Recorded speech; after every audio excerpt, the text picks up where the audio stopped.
There are several reasons why women have diabetes. Diabetes is irrespective of person. You can be a bank manager, you can be a doctor, you can be skinny, you can be big. It's what goes on inside your body. It's not about outward appearance. There are several reasons, and when we talk about diabetes, it means your hemoglobin A1C is at least 6.5%.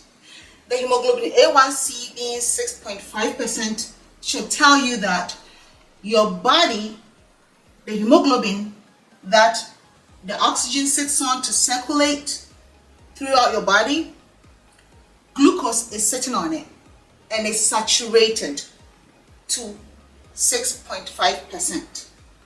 Ideally, your hemoglobin should be saturated with glucose to 5.7 or less.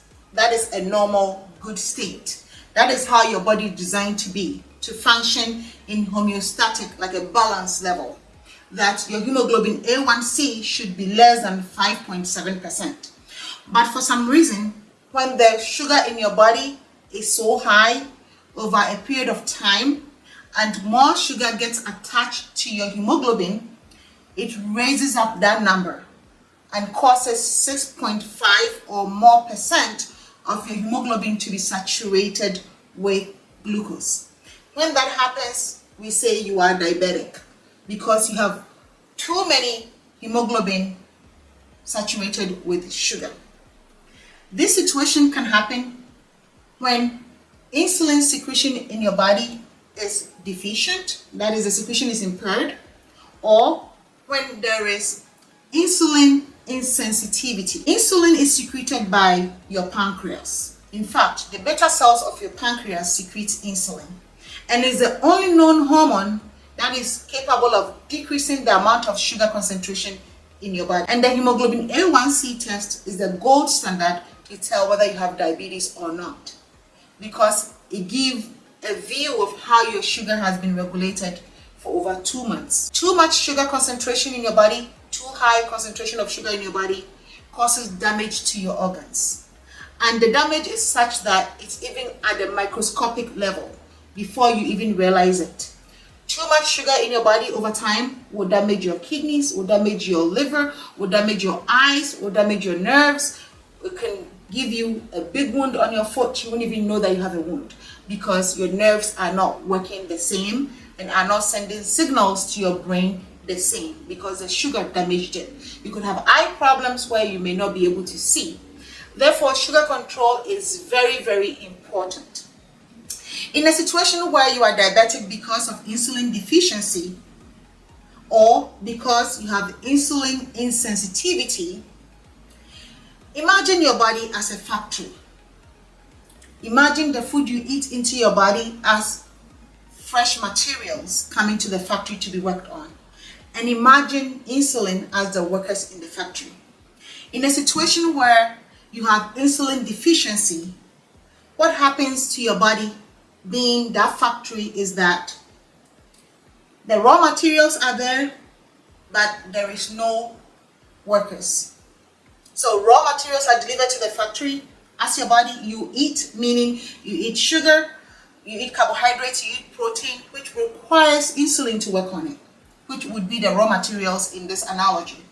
But they are present, but your body is not able to secrete insulin adequately to work on it for one reason or another.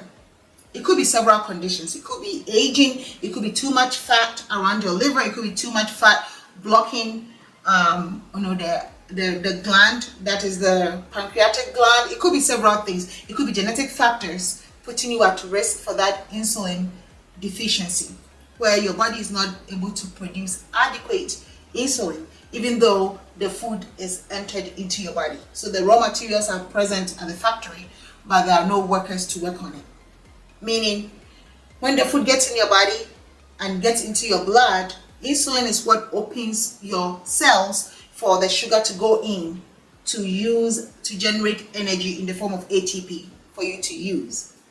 But when you have that insulin deficiency, the signal is absent or reduced, such that your body doesn't secrete enough insulin. The pancreatic cells of your the beta cells of your pancreas doesn't secrete enough insulin to work on the sugar that you ate from the food that you would just introduce into your body.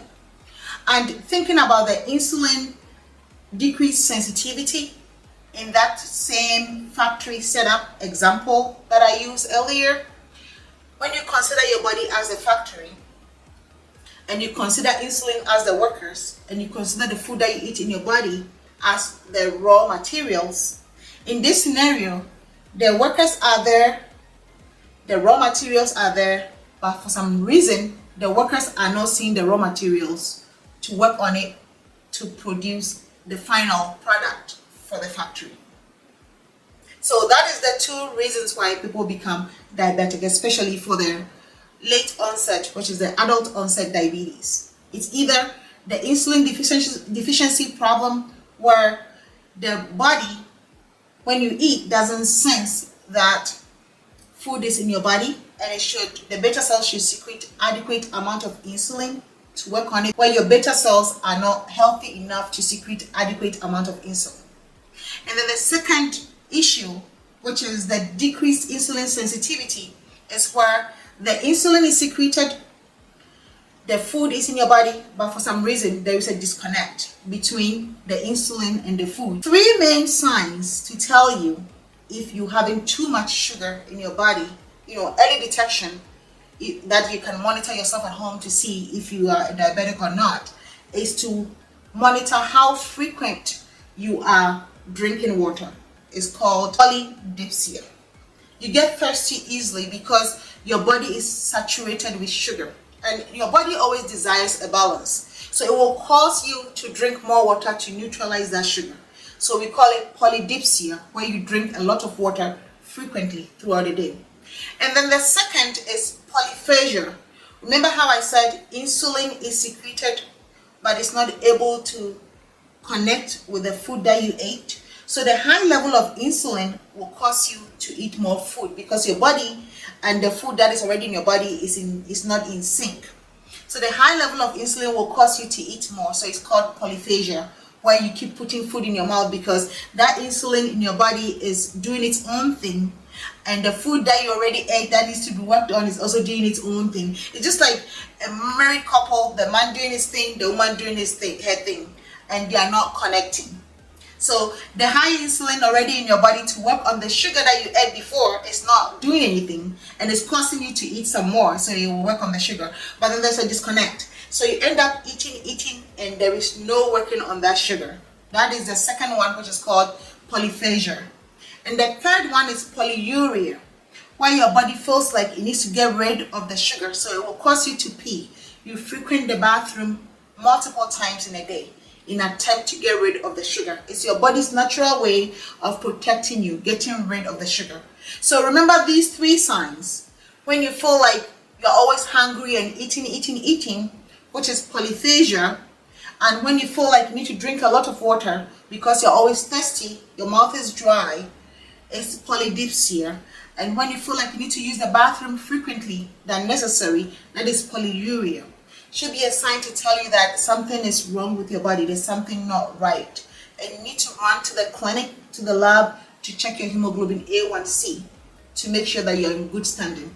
It could be a urinary tract infection, it could be several other conditions, but at least rule that out first. Rule diabetes out first, because chronic high levels of sugar in your blood is very toxic to your organs, and it will cause you damage, including kidney damage, before you even realize it. I hope it's been helpful. Thanks for watching.